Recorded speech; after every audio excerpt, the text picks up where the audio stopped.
seconds. Is this where the damn drumming and the music kicks in? Yeah.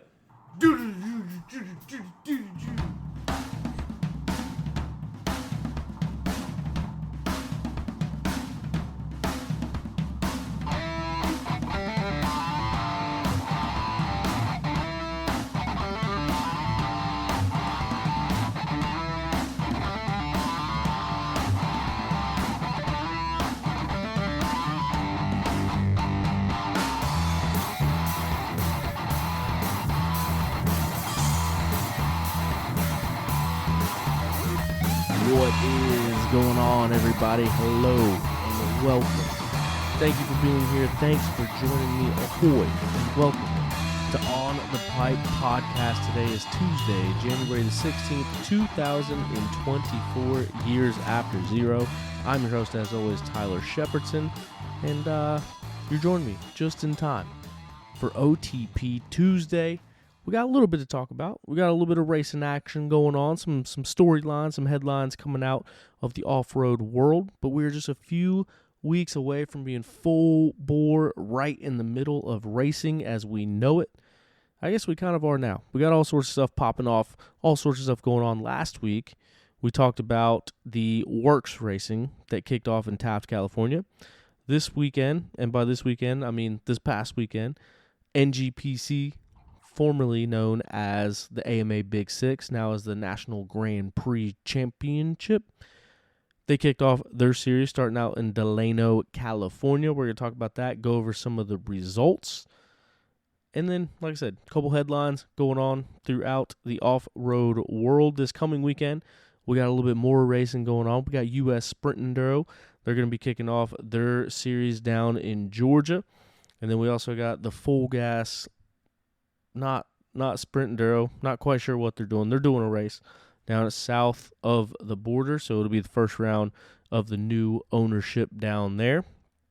So we'll see how that goes. But after that, we got a little bit of a breakout here on the East Coast. There's going to be a works race going on the following weekend. After that, another U.S. Sprint Enduro, another NGPC. But then after that, it's Sumter National Enduro. After Sumter starts, then it's Big Buck. And then we're right in the swing of things. We're right back in it. You know what I mean? So the off season is almost over as we know it. But we're here. We're ready to go. We're ready to talk about some stuff. And, yeah, all sorts of stuff going on. So, first of all, we're going to start things off. A little bit of T's and P's going on. A little bit of T's and P's going out to Ben Kelly. Shortly after we recorded last week's episode, news came out that Ben Kelly was actually going to be out the first half of the season. Now, I think the KTM release came out first. It kind of mentioned it and said what was going on.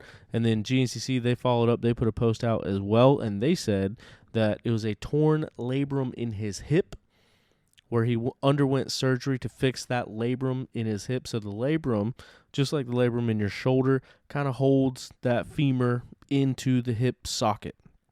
So if you got a bad labrum, prone to the hip popping out, a lot of pain, I could imagine. I've had labrum surgery and torn labrum still in my shoulder. So just judging by that pain, I can only imagine how your hip would feel putting all your weight on it all the time. Last year, when Ben Kelly was right in the mix and the championship was still on the line, we saw him not race to the level that Ben Kelly had been used to racing, especially with that championship being within reach. Now, one thing that we did hear last year was kind of through the rumor mill that there might be another injury that was going on, and people didn't know whether it was rebroken leg, the same leg that he hurt before, or shoulder that was problematic a little bit before that as well. But it's tough to say whether or not that hip labrum could have been something from back then or could have been something that just flared up in this past offseason. Nonetheless, it is a bummer that Ben Kelly will miss the first half of the GNCC series as he recovers from that surgery, no matter how you look at it, because Ben Kelly is a former champion. Ben Kelly is a guy that is in the mix for any championship as it relates to GNCC every year. So it kind of stinks that he came out swinging before 7-0, 6-0, whatever it was, before he broke his leg at that National Enduro and kind of ruined the chances of that season. I know that he was still in it coming back after the summer break, but, I mean, that's not an easy recovery. That's not an easy thing to come back from. And then looking back at this past year, and everything that went down, that championship that came down to the wire, and him kind of dealing with some lingering stuff as well, came out, won Florida, couldn't even hardly walk. Won the second round in Florida last year, tried to get off his bike, literally had to go straight to the ground after he won the race at one of the toughest races of the year. I say that to say this.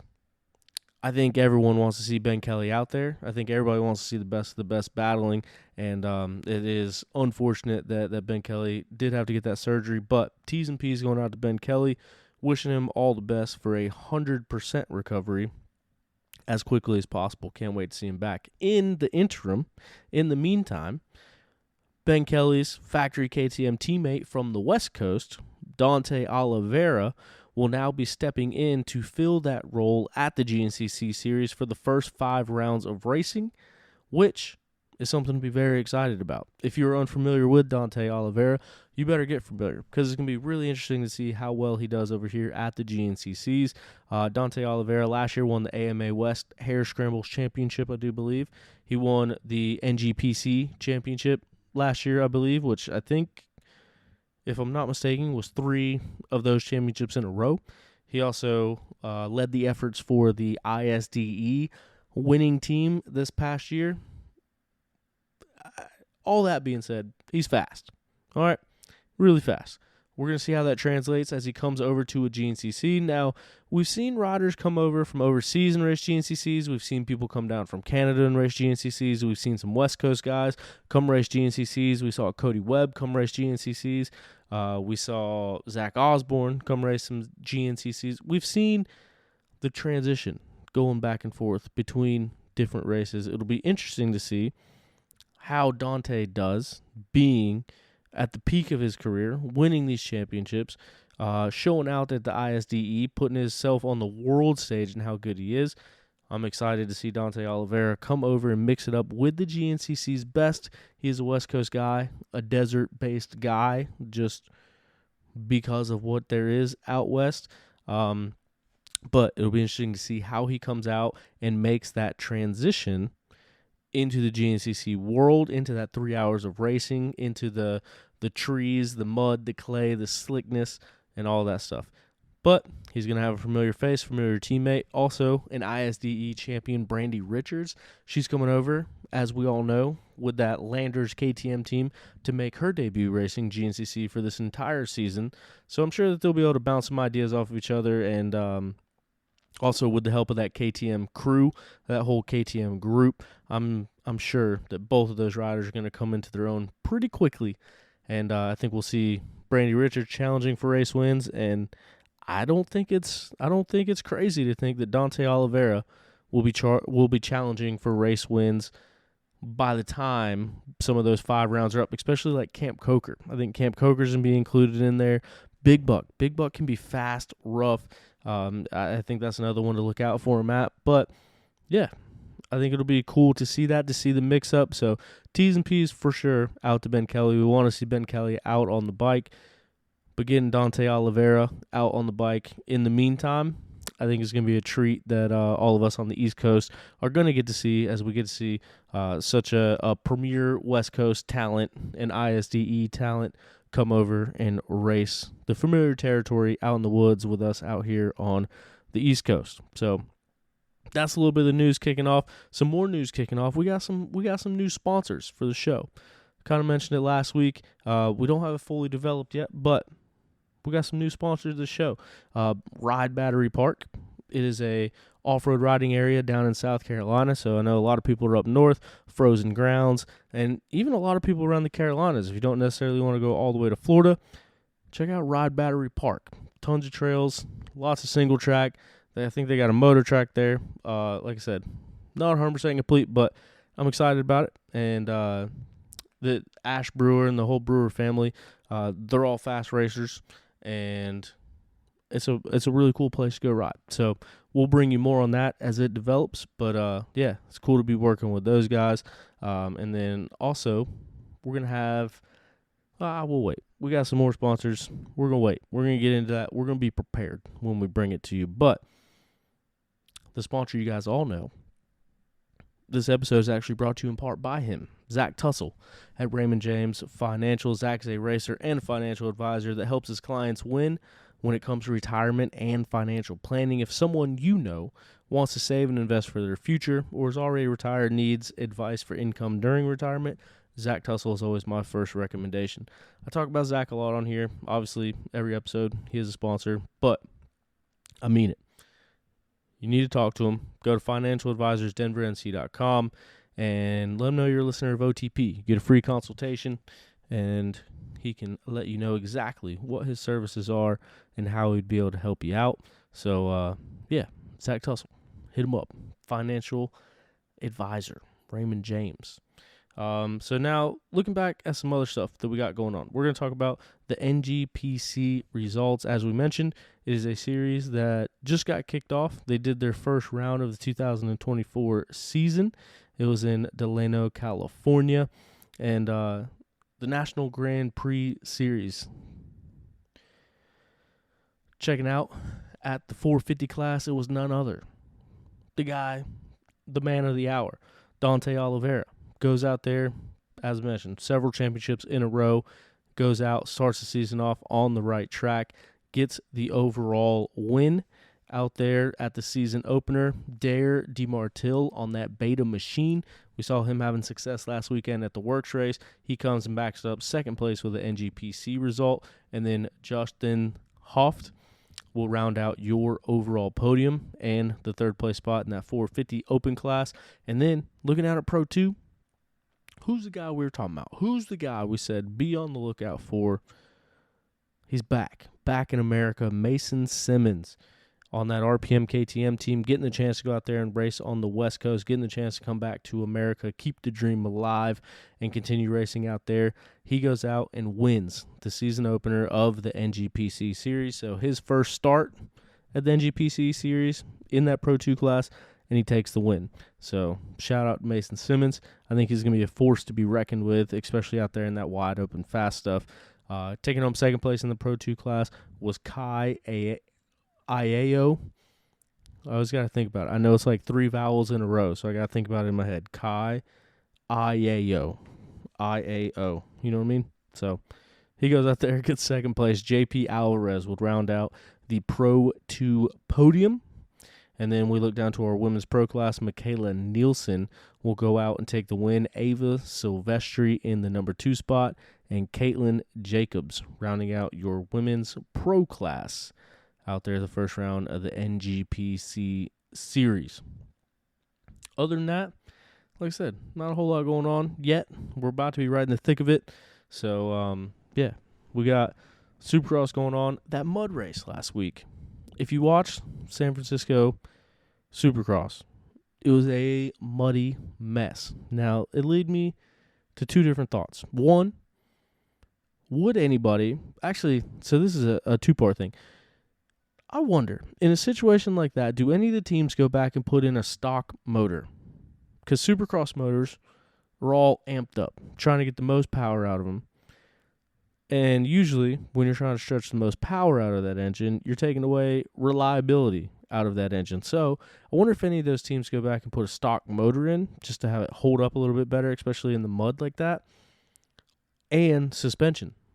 Like, I imagine they're all still running Supercross suspension, but I wonder if any of them would switch like a motocross setup or some type of different setup in the mud, especially when you know you're not jumping all the jumps and when it is muddy like that. But at the same time, you cake on all that mud, all that extra weight, maybe the Supercross suspension isn't that bad.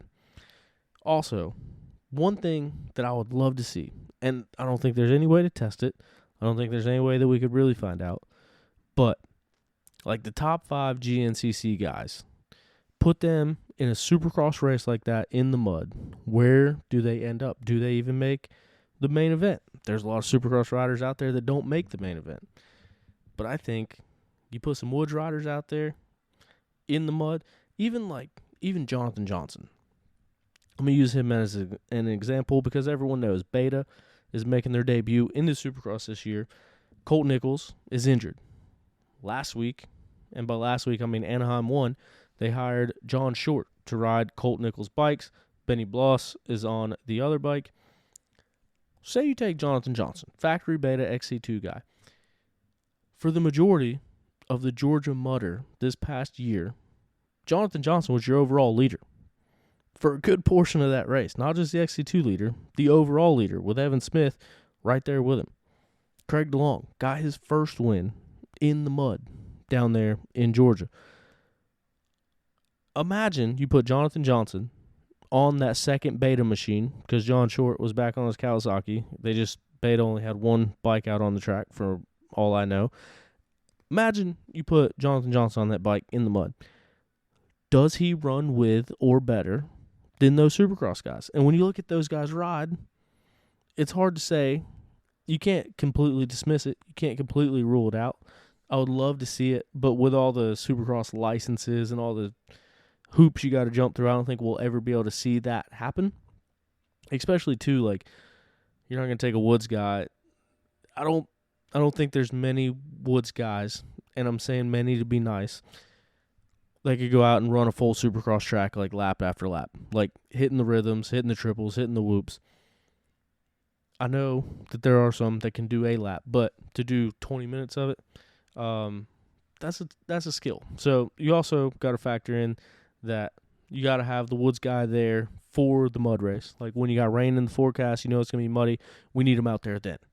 But you take the Josh Strangs, who's had success in the mud, won Penton, led most of Ironman in that super muddy race.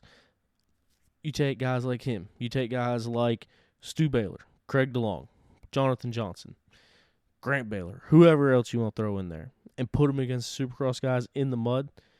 I want to know who wins that. I want to know how good of a showing that the off-road guys have out there.